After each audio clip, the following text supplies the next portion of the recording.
नमस्कार, सुलगता सवाल में आपका स्वागत है। मैं हूं आपके साथ वक्ता। आज ईडी के उन सवालों को सुलगाएंगे जिन्होंने उद्धव के चहेते संजय राउत की बोलती बंद कर दी है।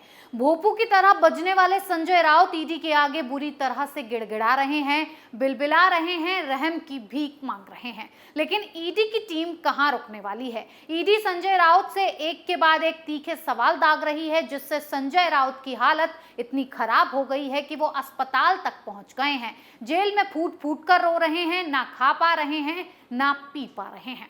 ये वही संजय राउत हैं जिन्होंने पात्रा चौल घोटाले को अंजाम देकर कई सौ लोगों के सिर से छत छीनकर करोड़ों रुपए कमाए। आज जब उनके घिनौने खेल का पर्दाफाश हुआ तो जनाब ईडी के हंटर से बिलबिला गए, जिससे सवाल सुलगने लगे। ईडी के सामने क्यों संजय राउत की बोलती हुई बंद? क्यों ईडी के सवालों का जवाब नहीं दे पा रहे राउत?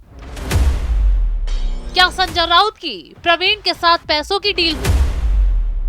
क्यों राउत के विदेशी दौरों का खर्चा उठाता था प्रवीण? प्रवीण हर महीने राउत को क्यों देता था 2 लाख रुपए? जो सवाल हम उठा रहे हैं, ठीक वैसे ही सवाल संजय राउत से ईडी ने पूछे हैं। सबसे पहले तो ईडी के सामने बैठते ही संजय राउत कांपने लगे। उनके इन सवालों से पसीने छूट गए।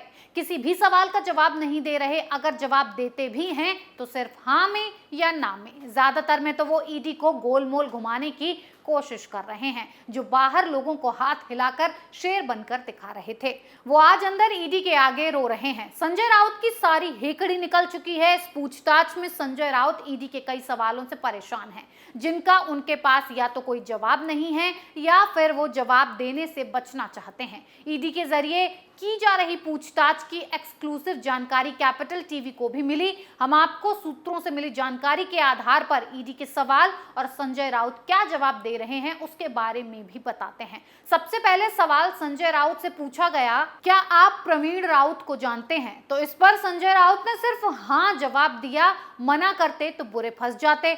सूत्रों के मुताबिक अलीबाग में संजय राउत ने जो जमीन खरीदी है, उसे खरीदने के लिए भारी मात्रा में कैश दिया गया। ये कैश संजय राउत के लिए प्रवीण राउत के जरिए ही आया था। तो वहीं दूसरा सवाल संजय राउत से पूछा गया, आप प्रवीण राउत को कब से जानते हैं? इसके जवाब में संजय राउत ने कहा कि वो 2012 से 13 से अपनी पत्नी वर्षा के जरिए प्रवीण राउत को जानते हैं, जबकि ईडी के पास जानकारी है कि संजय राउत प्रवीण राउत को उसके भी पहले से जानते हैं और वो संजय राउत के फ्रंट मैन के तौर पर काम करते थे। यानी कि संजय राउत यहाँ जरूर कुछ छुपा रहे हैं। तीसरा सवाल संजय राउत से पूछा गया, क्या आपको पता था कि प्रवीण राउत पात्रा चौल पुनर्विकास में शामिल हैं? इस पर संजय राउत ने झूठ बोलते हुए मना कर दिया कि वो नहीं जानते कि प्रवीण राउत पात्रा चौल पुनर्विकास में शामिल थे। रकम पूरी संजय राउत को पहुंच रही थी, लेकिन ईडी को जवाब देने में उनकी याददाश्त चली गई। लेकिन सच तो ईडी को उगलवाना आता ही है। जिसके बाद संजय राउत से पूछा गया, अलीबाग की जमीन खरीदने के लिए क्या आपने कैश में डील की थी? इस सवाल के जवाब में तो मानो संजय राउत के पसीने ही छूट गए। वो हड़बड़ाने लगे, बौखलाने लगे। संजय राउत ऐसे कर रहे थे कि ईडी आगे उनके कोई जवाब मांगे ही ना। लेकिन ईडी तो इस तगड़े घोटाले पर सवालों का जखीरा लेकर बैठी थी।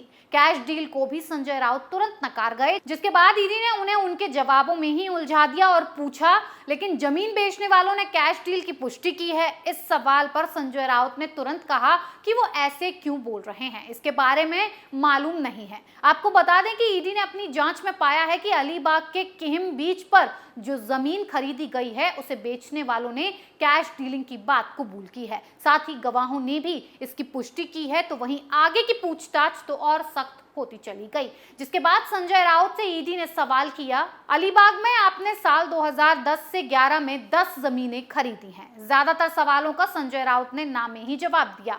वो ईडी के सवालों को गोलमोल जवाब देते नजर आए, टालते दिखे। लेकिन ईडी के सवालों की लिस्ट लंबी थी, तो संजय राउत के पसीने छूटते गए और ईडी अपने सवाल दागती गई। जिसके बाद पूछा गया कि क्या प्रवीण राउत द्वारा दिए गए पैसे से आपने जमीन खरीदी? जिसका जवाब देने से संजय राउत बचते नजर आए और यहीं से उनकी चोरी पकड़ी गई, क्योंकि वो अपनी बातों में ही उलझ कर रह गए। इसके साथ ही ईडी ने ऐसे सवाल दाग दिए कि कैश कांड की पूरी कहानी बाहर आ गई। पता चल गया कि पात्रा चौल घोटाले में कौन कौन शामिल था, किसे कैसे पैसा पहुंचाया गया, कैसे बंदरबाट हुआ। आगे संजय राउत से सवाल पूछा गया कि प्रवीण राउत ने अलीबाग में जमीन खरीदने के लिए कितने रुपए दिए थे।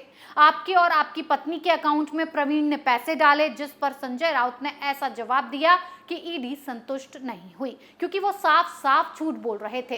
संजय राउत का इन सवालों पर चुप्पी साधना और गोलमोल जवाब देना इस बात की तरफ इशारा करता है कि दाल में कुछ काला नहीं बल्कि पूरी दाल ही काली है। इसके साथ ही ईडी ने यह भी पूछा कि क्या आपकी कोई विदेश यात्रा प्रवीण राउत ने फाइनेंस की थी, जिसको संजय राउत ने नकार दिया।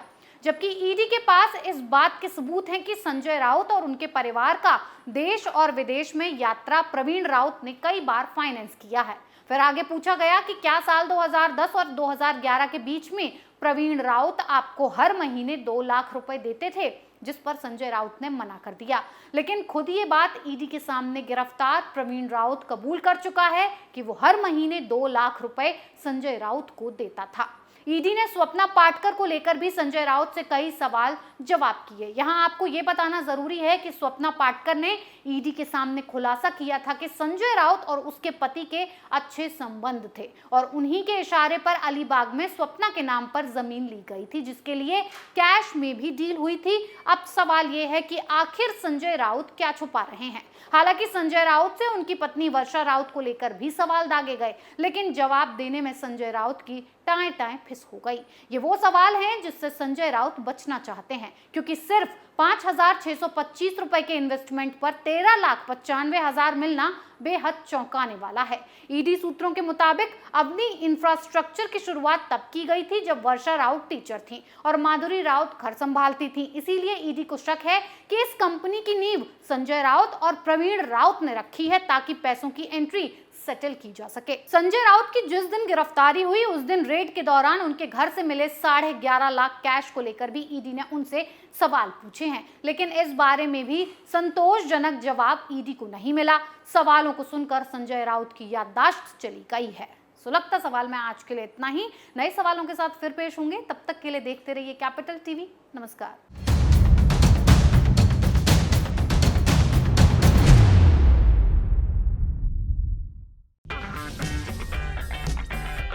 अगर आपको हमारा वीडियो पसंद आया हो तो इसे लाइक करें, हमारे चैनल को सब्सक्राइब करें और हाँ, बेल आइकन दबाना ना भूलें ताकि आप तक हमारे वीडियो की नोटिफिकेशन पहुंचती रहे।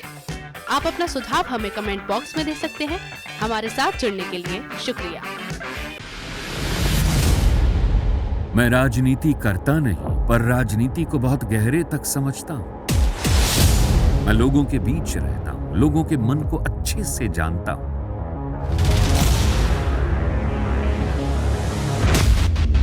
पब्लिक और पॉलिटिक्स की हर नब्ज को खूब पहचानता हूं। संघर्ष की सियासत से सत्ता के सिंहासन तक मैं हर खबर से खरा सच निकालता हूं। ना कोई दौड़, ना कोई race. Capital TV, Uttar Pradesh.